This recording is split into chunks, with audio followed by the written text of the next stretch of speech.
Sedekah dan keutamaannya.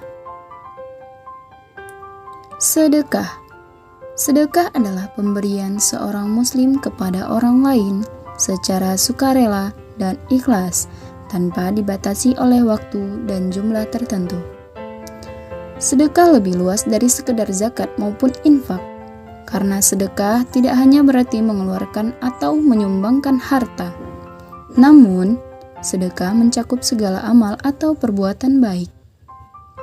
Sedekah yang benar menurut Islam. 5 hal ini penting dilakukan saat bersedekah. Pertama, lakukan dengan ikhlas karena Allah Subhanahu wa Ta'ala. Kedua, memberikan sedekah sembari tersenyum. Ketiga, hati-hati dengan sesuatu hal yang bisa membatalkan sedekah. Keempat, pastikan berasal dari harta yang halal dan baik. Kelima, tidak menampakkan sedekah yang hendak dilakukan. Oh iya, ada hadisnya loh. Mari kita baca sama-sama ya. A'udzubillahi minasyaitonirrajim. Bismillahirrahmanirrahim. Innal musaddiqina wal musaddiqati wa aqradullaha qardan hasana yudha'afu lahum wa lahum ajrun karim. Artinya, sesungguhnya orang-orang yang membenarkan Allah dan Rasul-Nya, baik laki-laki maupun perempuan, dan meminjamkan kepada Allah pinjaman yang baik, niscaya akan dilipat gandakan pembayarannya kepada mereka dan bagi mereka pahala yang banyak. Quran Surah Al-Hadid ayat 18. Jangan lupa diamalkan ya. Jenis-jenis sedekah yang mendatangkan pahala besar dan bisa ditunaikan. 1. Menyantuni anak yatim. 2. Menyumbang masjid. 3. Menyerahkan harta wakaf. 4. Membiayai penuntut ilmu.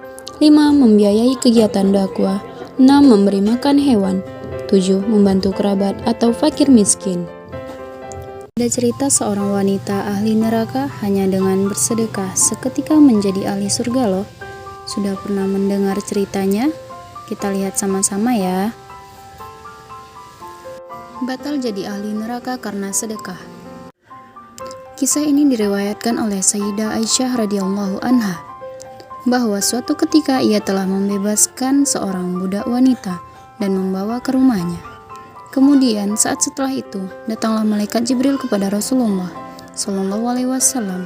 Malaikat Jibril membawakan perintah agar Rasulullah Shallallahu Alaihi Wasallam mengeluarkan budak wanita itu dari rumahnya, karena budak wanita itu telah menjadi golongan dari orang-orang yang ahli neraka. Dan dengan perasaan iba, Sayyidah Aisyah radhiyallahu anha rela melepas kepergian sang budak wanita itu. Tak ketinggalan, Sayyidah Aisyah radhiyallahu anha juga membekali beberapa kurma untuk bekal perjalanannya. Aku benar-benar payah dan lapar. Aku sudah tidak berdaya lagi. Oh ya, aku tadi dibekali kurma oleh istri Rasulullah Shallallahu Alaihi Wasallam yang baik hati itu. Bismillahirrahmanirrahim. Tolong berikan aku sedekah. Aku lapar sekali. Bagaimana ya? Sebenarnya aku juga lapar sekali, tapi kasihan juga melihatnya. Silahkan.